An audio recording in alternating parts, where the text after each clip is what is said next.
क्या आप भी अपना पॉडकास्ट बनाने की सोच रहे हैं तो एंकर ट्राई कीजिए। ये फ्री है। इसमें कई सारे ऐसे टूल्स हैं जो आपको अपने फ़ोन पर और कंप्यूटर पर रिकॉर्ड और एडिट करने की फैसिलिटी देते हैं। आप अपने पॉडकास्ट को डिस्ट्रीब्यूट भी कर सकते हैं जिससे इसे स्पॉटिफाई और दूसरे प्लेटफॉर्म्स पर सुना जा सके। डाउनलोड कीजिए फ्री एंकर ऐप या विजिट कीजिए anchor.fm। बुक्स दैट स्पीक में आप सभी का स्वागत है। सुनते हैं कहानी गड़ा धन। कहानी का वाचन आसावरी दोषी। इस कहानी के लिए मैं आभारी हूँ e initiative by Maharashtra State Bureau of Textbook Production and Curriculum Research, Pune. Sundarpur गांव में रामदीन नामक किसान रहता था। उसके 4 बेटे थे। रामदीन स्वयं तो बहुत परिश्रमी था, पर उसके चारों बेटे बड़े आलसी थे। हर समय इधर उधर बैठकर गप्पे मारा करते थे। रामदीन उनके इस अल्लड़पन से परेशान था। उसे हमेशा बेटों के भविष्य की चिंता सताया करती। वो दिन रात यही सोचा करता कि बेटे अपना पेट कैसे पालेंगे। एक रात वो इन्हीं विचारों में खोया था। तभी उसकी पत्नी ने झिझकते हुए उसे एक उपाय सुझाया। उपाय सुनकर वो कुछ देर सोचता रहा, फिर एकाएक खुशी से उछल पड़ा। अगली सुबह रामदीन ने अपने चारों बेटों को बुलाकर कहा, मैं और तुम्हारी माँ अब बूढ़े हो गए हैं। हम दूर तीर्थ यात्रा पर जा रहे हैं। मैंने खेत में धन गाड़कर छिपा रखा है। यदि कोई जरूरत पड़े तो उसे निकाल कर उपयोग कर लेना।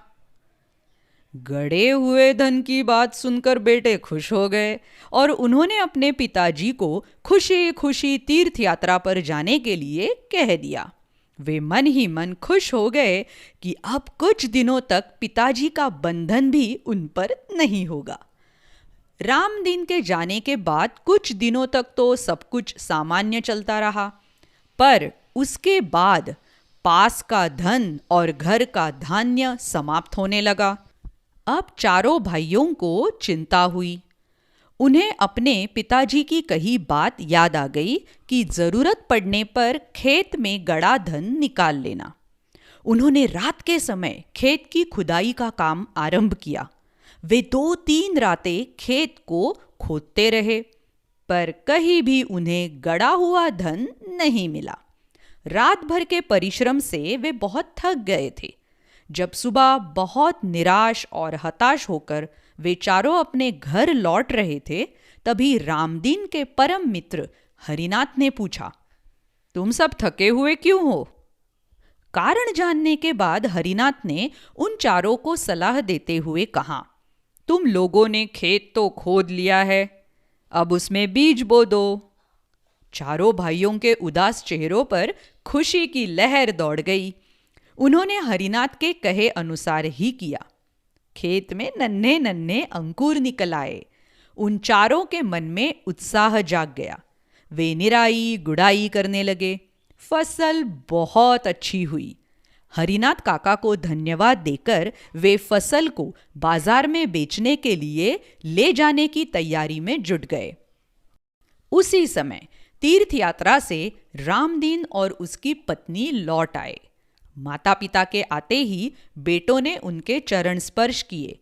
गाड़ी में लदे अनाज के बोरे देखकर रामदीन ने कहा, अब तुम्हें खेत में गड़े धन का राज समझ में आ गया होगा। चारों ने सिर हिलाकर स्वीकार किया और कहा, हाँ पिताजी, अब हम ये भी समझ गए हैं कि जीवन में परिश्रम के बिना कुछ भी संभव नहीं है। परिश्रम से ही धन कमाया जा सकता है। आप सुन रहे थे कहानी गड़ा धन। कहानी का वाचन आसावरी दोषी, बुक्स दैट स्पीक पर।